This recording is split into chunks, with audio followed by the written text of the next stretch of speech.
دنیا کے مشہور نجومی یہ پیشن گوئی کرتے ہیں کہ جنرل یحییٰ خان حکومت کے اگلے 10 سال تک سربراہ رہیں گے۔ یہ سن کر جنرل یحییٰ خان بہت خوش ہوتے ہیں، لیکن قسمت کو کچھ اور ہی منظور ہوتا ہے۔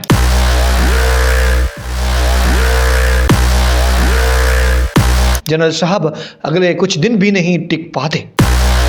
نور جہان جنرل یحییٰ خان کو ٹیلی فون پر گانا سنا رہی تھی، وہاں چین پیچھے ہٹ جاتا ہے۔ ایران بھی ہاتھ اوپر کر لیتا ہے، جبکہ پولینڈ کی تجویز بھی کسی کام نہیں آتی۔ رات کے تقریباً 2 بجے جنرل یحییٰ خان امریکہ کے اس وقت کے صدر رچرڈ نکسن سے فون پر بات کرتے ہیں۔ نکسن نے کہا پاکستان کی مدد کے لیے 7th فلیٹ انٹرپرائز کو خلیج بنگال میں بھیج رہے ہیں۔ یحییٰ خان نے چیختے ہوئے کہا، حمید ہم کامیاب ہو گئے، امریکی ہماری مدد کو آ رہے ہیں۔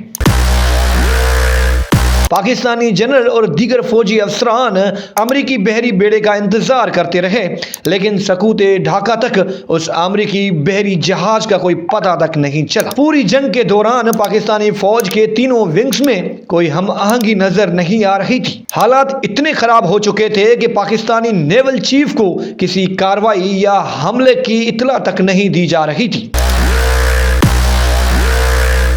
یحییٰ خان کی اجازت کے بغیر ہی اقوام متحدہ کو ایک پیغام بھیج دیا جاتا ہے۔ جب مسودے کی کاپی جنرل یحییٰ خان کو ملتی ہے تو وہ پریشان ہو جاتے ہیں۔ یحییٰ خان نے جنرل حمید سے کہا کہ جنرل نیازی کو بتاؤ کہ مناسب قدم اٹھانے کی اجازت دینے کا مطلب یہ نہیں ہے کہ ہمارے سفارتی فیصلوں اور اقدامات میں دخل اندازی کی جائے، لیکن تب تک بہت دیر ہو چکی تھی۔ جنرل یحییٰ خان کو یہ امید تھی کہ چین پاکستان کے ساتھ کھڑا ہوگا، لیکن عین وقت چین نے پاکستان کا ساتھ دینے سے صاف انکار کر دیا۔ 4 دسمبر کو یحییٰ خان پاکستان میں موجود امریکی سفیر جوزف فارلینڈ کو بتایا کہ فوج کو امریکی فوجی سامان کی اشد ضرورت ہے۔ اگر امریکہ خود یہ امداد نہیں دے سکتا تو کم سے کم ایسے ممالک کو نہ روکے جو ہماری مدد کرنا چاہتے ہیں۔ اس کے بعد امریکہ نے اردن، ایران اور سعودی عرب سے رابطہ کیا اور پاکستان کو اسلحہ بھیجنے کا کہا، لیکن ایران عین وقت پر ہاتھ اوپر کر دیتا ہے۔ حالانکہ ایران اور پاکستان کے درمیان ایک خفیہ معاہدہ بھی ہوا ہوتا ہے۔ ایران کے شاہ رضا شاہ پہلوی نے ایرانی طیارے اور پائلٹ پاکستان بھیج کر سوویت یونین کے ساتھ تنازع کا خطرہ مول نہیں لینا چاہا، اس لیے انہوں نے پاکستان سے صاف انکار کر دیا۔ محمد یونس نے اپنی کتاب Bhutto and the break up of Pakistan میں لکھا ہے، دراصل پاکستان اور ایران کے درمیان ایک خفیہ معاہدہ تھا۔ اس معاہدے میں یہ طے ہوا تھا کہ اگر پاکستان اور انڈیا کے درمیان جنگ چھڑ جاتی ہے تو ایران پاکستان کے سب سے بڑے شہر کراچی کا دفاع کرنے کے لیے ان کی فضائی نگرانی کرے گا، لیکن شاہ نے اس پر عمل درآمد کرنے سے صاف انکار کیا۔ شاہ کا موقف تھا کہ یہ اب معاملہ انڈیا اور پاکستان کے درمیان ایک طرفہ مسئلہ بالکل نہیں رہا، اس لیے وہ پیچھے ہٹ رہے ہیں۔ ابھی جنگ جاری ہی تھی کہ اچانک پولینڈ سے ایک تجویز سامنے آتی ہے، لیکن تب تک بہت دیر ہو چکی تھی۔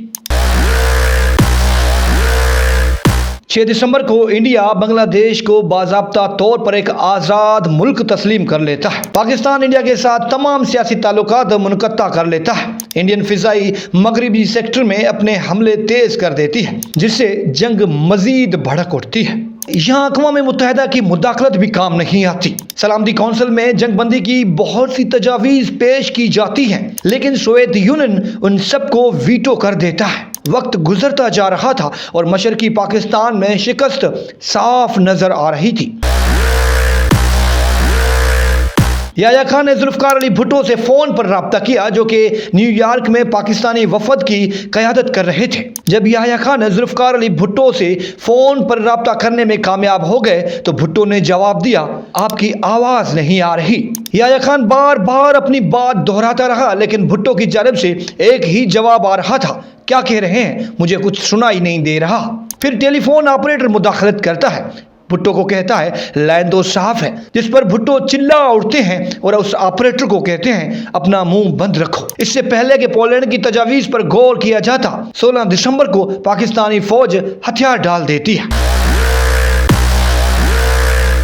جب سارے راستے بند ہو گئے تب یحییٰ خان نے 7:15 پہ ریڈیو اور ٹیلی ویژن پر قوم سے خطاب کیا۔ اپنے پیغام میں یحییٰ خان نے کہا، یہ ناکامی عارضی ہے، ہم مغربی سیکٹر پر حملے جاری رکھیں گے۔ ارشد سمیع اللہ خان لکھتے ہیں، یہ ہم سب کے لیے افسوسناک اور تکلیف دہ مرحلہ تھا۔ ہم اپنے آنسو روک نہیں پا رہے تھے۔ میں تو ہم پرست بالکل نہیں ہوں، لیکن مجھے 3 دسمبر کا وہ لمحہ یاد آ رہا تھا جب صدر کی رہائش گاہ سے نکلتے وقت ایک گدھ نے ہمارا راستہ روکا تھا۔